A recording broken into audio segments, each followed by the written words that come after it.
Hello बच्चों, let's read this question. The question and reason are true and reason is the correction of assertion.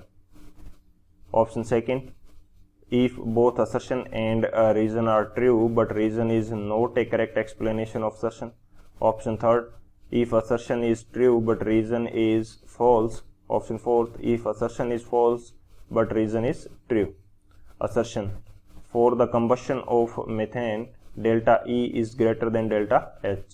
Reason: delta H is related to delta E by expression delta H is equal to delta E plus delta Ng RT. तो इस question के अंदर हमें assertion और reason statement given है. Assertion statement के अंदर दे रखा है कि जब मेथेन का कंबशन होता है तो डेल्टा ई की वैल्यू क्या होती है, ज़्यादा मिलती है डेल्टा एच से. रीजन क्या दे रखा है कि डेल्टा एच और डेल्टा ई के अंदर रिलेशन क्या है, delta H is equal to delta E plus delta N G R T. तो बात करते हैं हम लोग की कंसेप्ट की.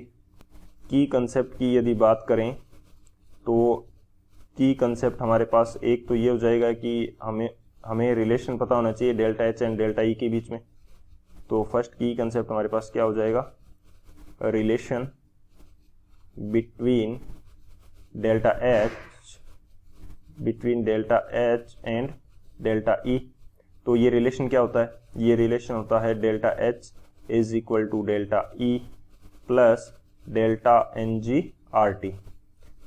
ये उन रिएक्शंस के लिए रिलेशन होता है हमारे पास जिनके अंदर गैसेस पार्टिसिपेट करती है. गैसियस मॉलिक्यूल्स जो होते हैं वो पार्टिसिपेट करते हैं एज पार्टिसिपेंट्स. तो यहां पे मैं लिख भी देता हूं, रिएक्शंस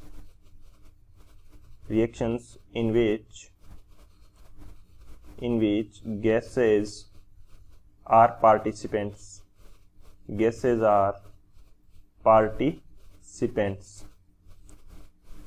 जिनके अंदर गैसें पार्टिसिपेट करती है. तो एक तो ये हो गया हमारे पास. अब मैं डेल्टा एन जी किस प्रकार से फाइंड आउट करूंगा, डेल्टा एन जी ये हमारे पास होता है number of moles of gases in product minus number of moles of gases in reactant. इस प्रकार से हम delta N G find out कर लेते हैं. ये हमारा मेन की कंसेप्ट होगा. इस की कंसेप्ट की हेल्प से इस क्वेश्चन को सॉल्व करते हैं. तो बात की जाए सॉल्यूशन की यदि बात करें तो हमें कंबशन करवाना है किसका, मीथेन का. तो मीथेन के कंबशन की रिएक्शन लिख लेते हैं. CH4 हमारे पास क्या होगी, मीथेन, जो कि गैसीय स्टेट के अंदर होती है. इसका कंबशन कराना है तो ऑक्सीजन रिक्वायर्ड होगी जो कि गैसीय स्टेट के अंदर है. और ये आपस में रिएक्ट करने के बाद में क्या प्रोवाइड करेंगी, CO2 gaseous plus H2O liquid. जब अभी हम इसको क्या करेंगे, संतुलित कर लेंगे तो यहाँ पे हमारे पास आ जाएगा 2 और O2 के आगे भी क्या आ जाएगा, 2 आ जाएगा. अब मैं फाइंड आउट कर लेता हूँ इस रिएक्शन के लिए डेल्टा एन जी. तो प्रोडक्ट साइड के अंदर गैसेज के कितने मोल्स हैं, प्रोडक्ट साइड के अंदर हमारे पास ओनली CO2 गैस के रूप में है, इसका 1 मोल है.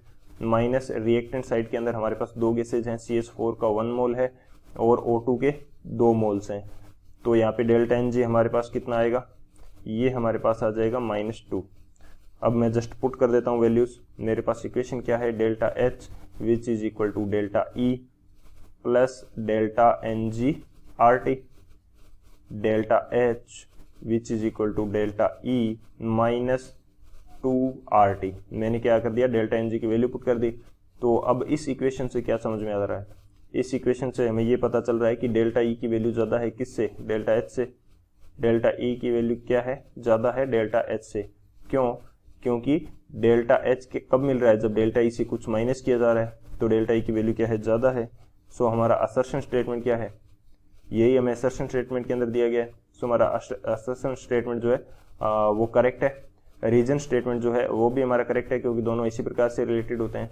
और ये जो रीजन है ये इसका करेक्ट एक्सप्लेनेशन भी है क्योंकि इस प्रकार से रिलेशन होता है तभी तो हमारे पास डेल्टा ई की वैल्यू डेल्टा एच से ज़्यादा मिल रही है. सो असर्शन स्टेटमेंट जो है वो भी करेक्ट है, रीजन भी करेक्ट है और जो रीजन है वो असर्शन का करेक्ट एक्सप्लेनेशन भी है. तो कौन सा आंसर हो जाएगा, जो फर्स्ट ऑप्शन है वो हमारा करेक्ट हो जाएगा. So option first is the final answer. I hope you understood it well. Best of luck. Thank you.